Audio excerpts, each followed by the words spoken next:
Hey guys, and welcome back to my channel. So I know that I haven't done my August wrap up yet. I promise that's coming. I didn't really read that much during August, so it's going to be a short video. I just haven't had time to film it. Thought I was going to have a lot more time this week, and things have come up. My wedding is in like 3 weeks, so everything is crazy right now. But my Nightworms package did just arrive. This is for September 2023. We are on time with Nightworms, unlike some of my other book boxes. And that's not throwing shade at Twisted and Retreat and Unplugged. They have been so open and honest with the delays and what's going on with them that I'm all right with that. And I've said this many, many times on my channel.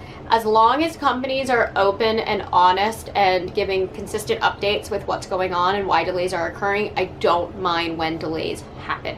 It's when they kind of don't want to talk about delays or they completely avoid the subject that I have issues. But Unplugged has been so open. Twisted Retreat is the same company, so open about their delays. So the August Twisted Retreat box should be shipping next week, and the September one is hopefully on time. So we will get there eventually. Anyways, today we're going to talk about Nightworms. It's the longest book subscription box that I think I've had. I think I've had it for over 3.5 years now. It retails for $39.99 plus shipping and handling, which comes out to like $47 every single month. Usually you get 2 novels, a little goodie bag with some bookmarks and stickers, and then like a coffee or a tea kind of moment. I love this box. It's great. I'm interested for this month. I remember looking at the spoilers, but I don't remember what they are. I don't think I was familiar with the authors.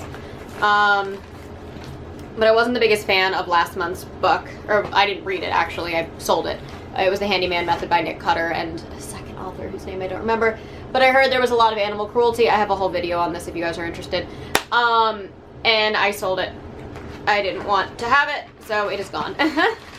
Anyways, let's dive right on in. We have our goodie bag right here. I know I just kind of like hated on them, but Nightworms is one of my favorite book boxes. I've had them for 3 years, so just because I wasn't happy with them including a subject matter in a book doesn't mean that I don't like them. Okay, so do we not have a bookmark? I don't have a bookmark.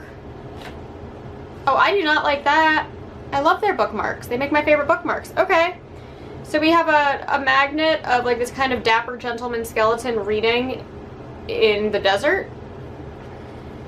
We have a sticker that says Spooky Season with some little dancing mushrooms. We have 2 book plates. And then we have our spoiler card.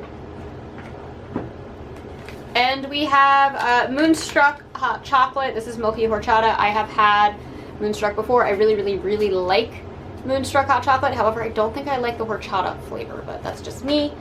Alright, let's go in. Oh, I am so bummed. Oh wait, here's the bookmark. It's here. It just wasn't in the goodie bag. Oh, guys, that really would have upset me. So it is Tengan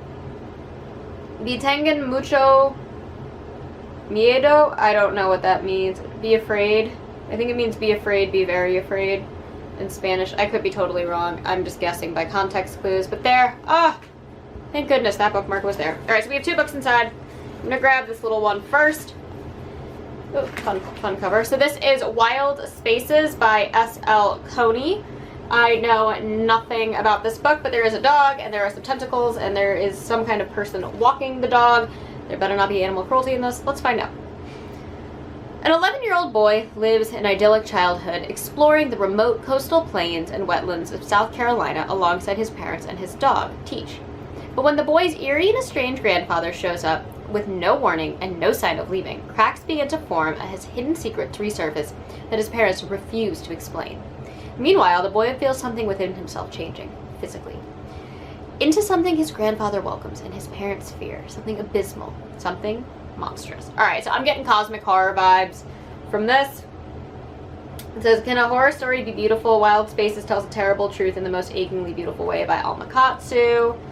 Let's see what Paul Tremblay says. Wild Spaces is an eldritch coming-of-age story done right. It's lyrical, emotionally complex, and creepy, and there's not a drop of poisonous nostalgia. I loved it, and I can't stop thinking about it. Okay.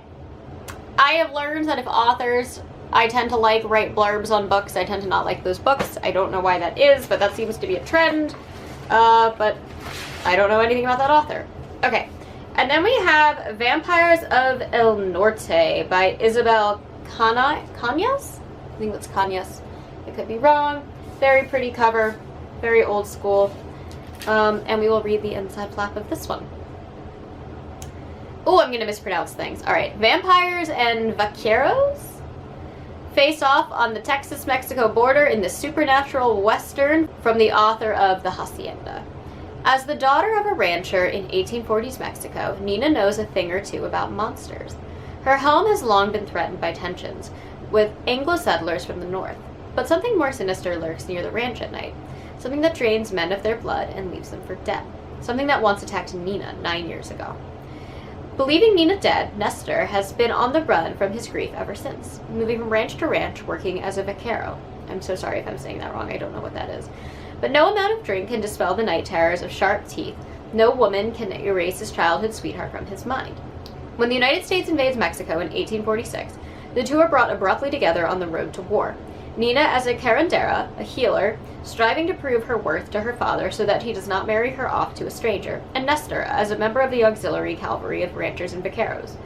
But the shock of their reunion and Nina's rage at Nestor for seemingly abandoning her long ago is quickly overshadowed by the appearance of a nightmare made flesh. And unless Nina and Nestor work together through their past and face the future goal, neither will survive to see the dawn. Let us look up what a vaquero is, and I will hopefully look up the pronunciation as well.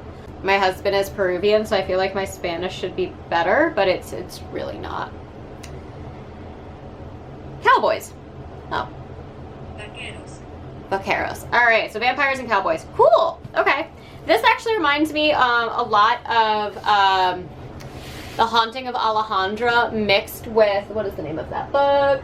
When the Night Bells Ring. I always want to say When the Night Bell Tolls, but it's When the Night Bells Ring, that one was vampires, and then part of The Haunting of Alejandra, I believe, took place during the time of this war.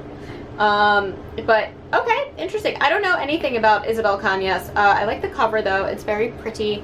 Vampires and cowboys, that could be fun, that could be interesting. And this, interesting. Not blown away by the concepts of either of these books, but I have been proven wrong by Nightworms before. So let us go through our spoiler.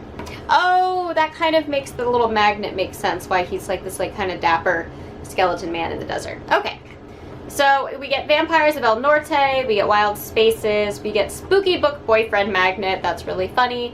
The Mushroom Bros sticker, Be Afraid bookmark, and the Horchata Hot Chocolate. I am so happy we got the bookmark, guys. I know they're just little pieces of paper, but they make me so happy and they're so useful, and honestly, I prefer a paper bookmark to like a fancy metal bookmark or wooden bookmark because they're just thin and they're perfect and I love them, and I have all of the Nightworms ones, so I am just weird. Anyway, this is fine. I'm interested to read these books. I always am unsure when I go into Nightworms boxes knowing nothing about the books or nothing about the authors, and in this case I know nothing about any of it. And many times I am hesitant and then proven wrong because I end up reading awesome books and discovering awesome authors. I learned about Grady Hendrix and Adam Neville and Philip Fracassi and Tim Meyer and Sylvia Moreno Garcia and so many, oh, and Catriona Ward. I've learned about so many authors through Nightworms, so I'm always thrilled to learn about new authors. So don't know anything about these books, don't know how I feel about it, but we're gonna read them and we're gonna find out, and hopefully it'll be a success. Anyways, that is all that I have for you guys today. As always, I try to post every Monday and Thursday, sometimes on Saturdays. I'm going on my honeymoon soon, so I'm going to have probably larger gaps between videos, but come November, I'm hoping everything will go back to normal. I keep saying that, and I'm trying very hard to make sure I get everything back to normal as soon as I can, but I'm gonna have more time off from work now, so I will also have more time to make videos, more time to read, and hopefully we will get back on my regular schedule. Anyways, thank you guys so much for watching. As always, if you enjoyed these videos, please hit the like and subscribe buttons down below, and I will catch you on the next one. Mwah.